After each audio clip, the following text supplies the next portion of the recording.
The lobby of Nexus Innovations gleamed with the polished veneer of success.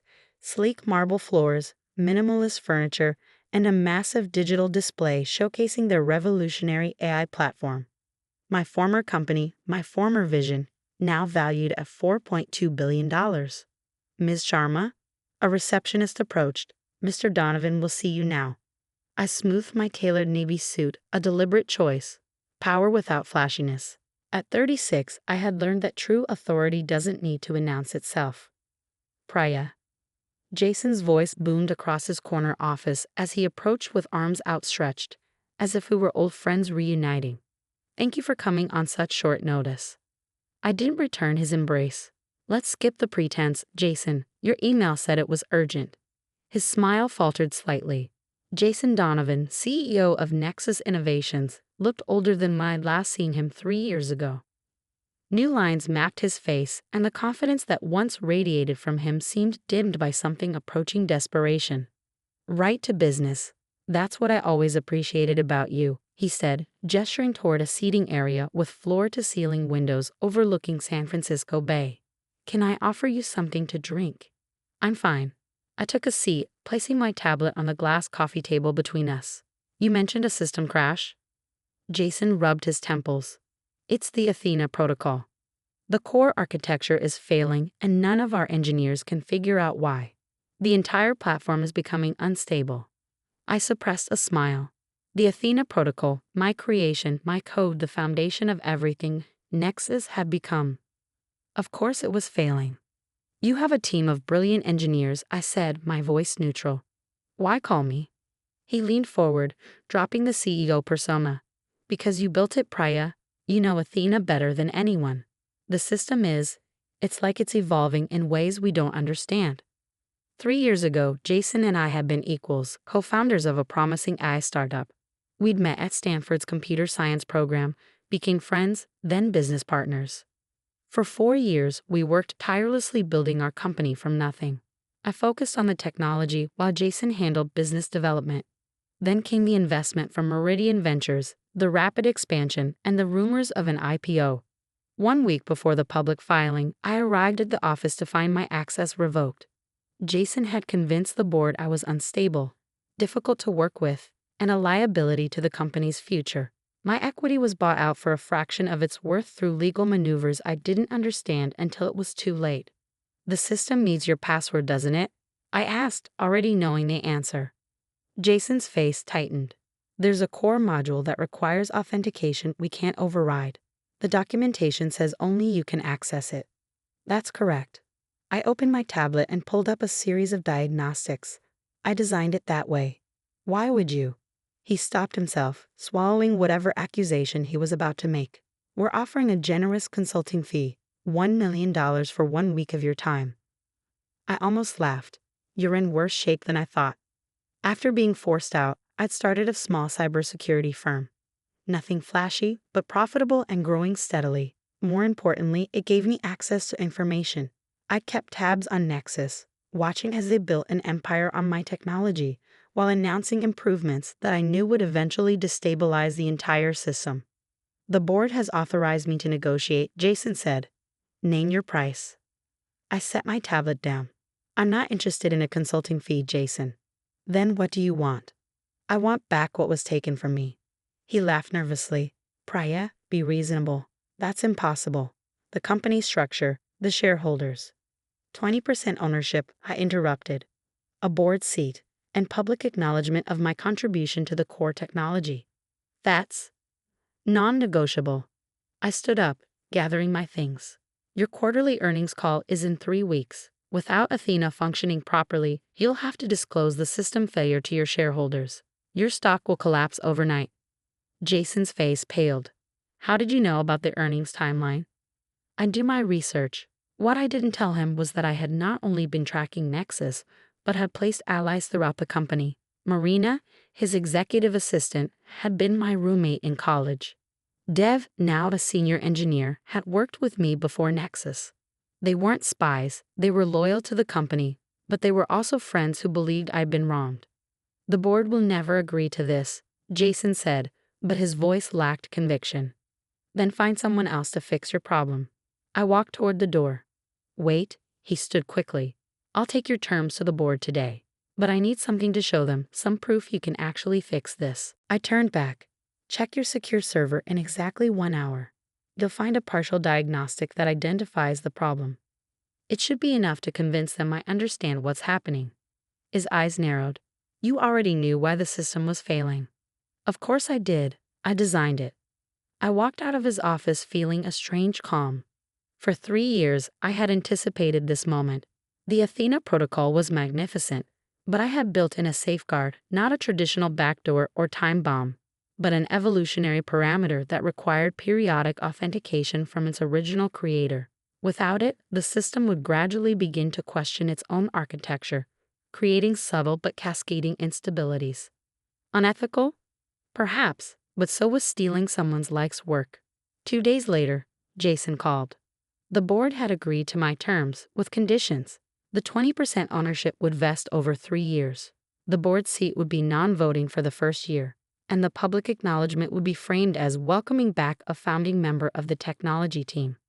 Not good enough, I said. 10% ownership immediately, the rest vesting over 2 years. Voting rights from day one. And a press release specifically crediting me as the primary architect of the Athena protocol. There was silence on the other end. Then, fine. The legal team will draw up the paperwork. I'll have my lawyer review it, I replied. And Jason? This time, I'm bringing my own representation. The next morning, I met with Sarah Chen, my attorney, who had also become a close friend during my rebuilding phase. They're desperate, she said, reviewing the draft agreement. But be careful. Desperation makes people dangerous. I'm counting on it, I replied. Jason won't try anything while he needs me to fix Athena. And after? I smiled. After, it won't matter. Once I'm back inside with equity and a board seat, he can't touch me. What Jason didn't know, what no one knew except Sarah, was that I had documentation of everything. Every email, every conversation, every board presentation where Jason had systematically undermined me while stealing my ideas. I had built my case meticulously over 3 years, preparing for this moment.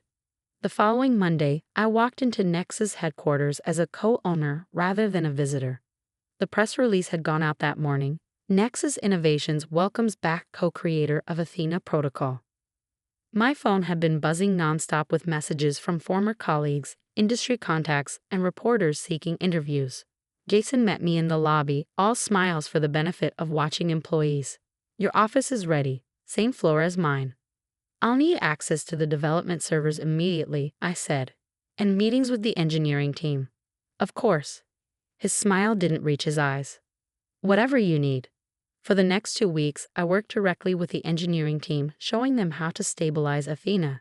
I was careful not to reveal everything at once. My position was still precarious until the legal agreements were finalized and my equity secured. The engineers were brilliant and respectful, many apologizing privately for what had happened years ago. We all knew the system was yours, one senior developer told me during a late-night debugging session.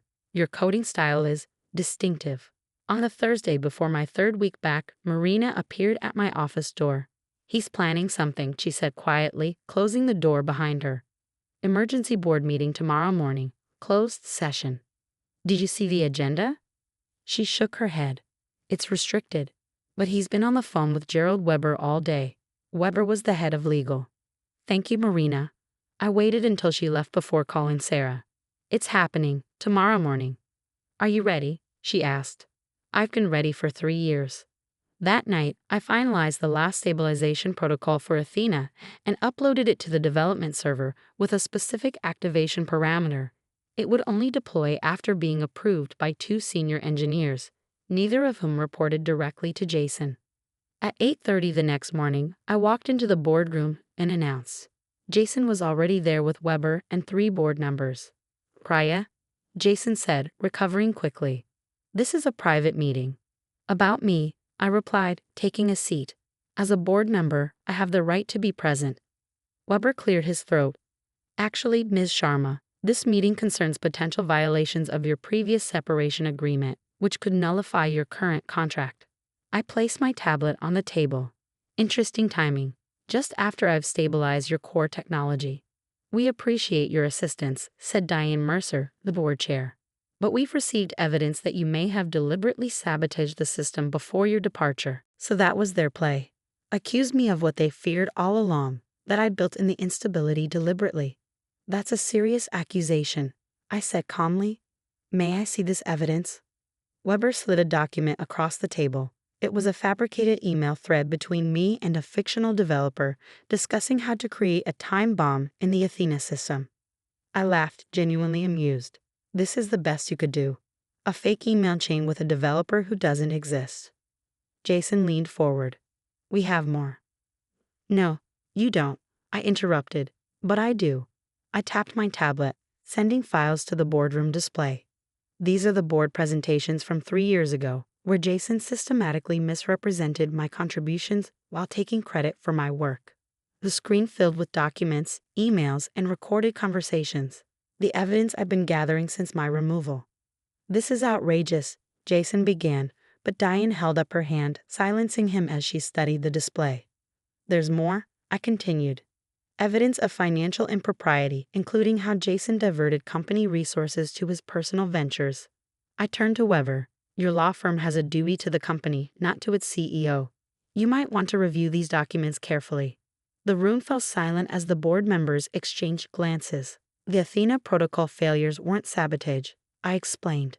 "They were a natural consequence of attempting to modify core architecture without understanding it. I built in authentication requirements as a security measure, documented in the original specifications that the board approved but apparently never read." Diane Mercer was the first to recover. "Mr. Weber, please step outside with Mr. Donovan while the board discusses this matter." Jason stood, his face flushed with anger. "This is a setup. She's manipulating you." "Outside, Jason," Diane repeated firmly. "Now." After they left, Diane turned to me. "How long have you had this information?" 3 years. I was waiting for the right moment when the company needed me more than I needed it." She nodded slowly. "And now?" "Now I want what I deserve. Not just my ownership stake and board seat, but the recognition for what I've built. And Jason needs to go." The next 4 hours were intense. The board met privately, then with legal counsel, then with me again. By late afternoon, a resolution had been reached. Jason would resign, citing personal reasons. I would be named Chief Technology Officer with my full equity stake vesting immediately. A formal correction to the company's technology origins would be issued. When Jason was brought back to hear the decision, he looked broken. "This company exists because of me," he protested. "I built the relationships, secured the funding. On the foundation of my technology, I finished for him. You took a shortcut to success by pushing me out. Now you're facing the consequences." Later that evening, as employees whispered about the sudden leadership change, I sat in my new office reviewing system diagnostics. Dev knocked on my open door. "The team's finished implementing the stability protocols," he reported. "Athena is running at optimal efficiency again." "Thank you," I said. "And for everything else over the years." He shrugged. Justice was overdue.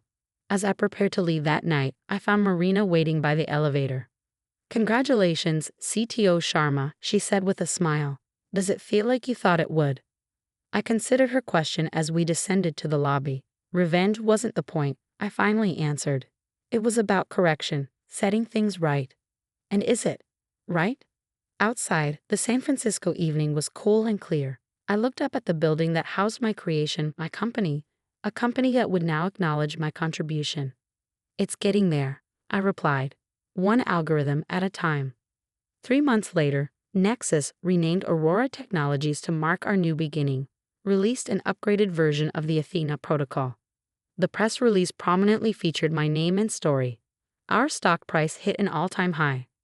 Jason had landed at a smaller firm across the country. I heard he was doing adequate work, though nothing revolutionary. Sometimes justice isn't about destruction, but about rightful restoration, returning people to their proper places in the world. My new office had the same view of the bay that Jason's once did, but I'd redesigned it completely. Gone were the ostentatious trappings of ego, replaced by functional elegance and a wall of photographs documenting our engineering team's achievements.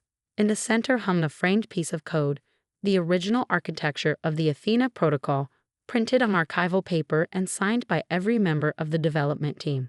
Beneath it, a simple inscription: "Never mistake silence for weakness. Sometimes silence is the most powerful move of all."